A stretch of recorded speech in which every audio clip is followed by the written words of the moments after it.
In this video, we're going to be replacing this air filter housing clamp, which you can find right here on the driver's side front of the engine bay.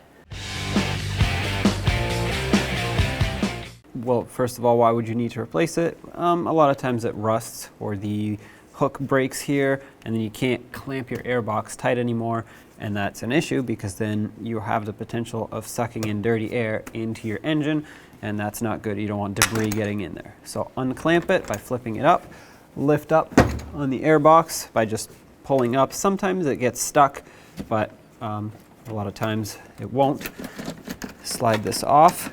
On the bottom here, you'll see that it's attached with these hooks, so you'll need to push those in and slide this off.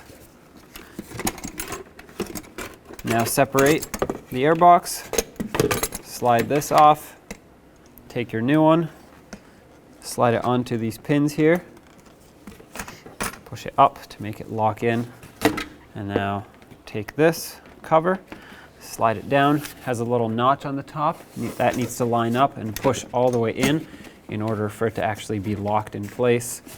Otherwise, it won't seal up. So make sure that's pushed in just like that. Now make sure the clamp goes around the whole thing, just like this. Clamp it down, double check it. Yep, that's good. Now line up the two pins with the two rubber bushings, press it down, and off you go. When only the best will do, demand TRQ. The only company that lets you view before you do. TRQ is committed to offering the highest quality aftermarket auto parts that are engineered for peace of mind. Thanks for using and viewing with TRQ.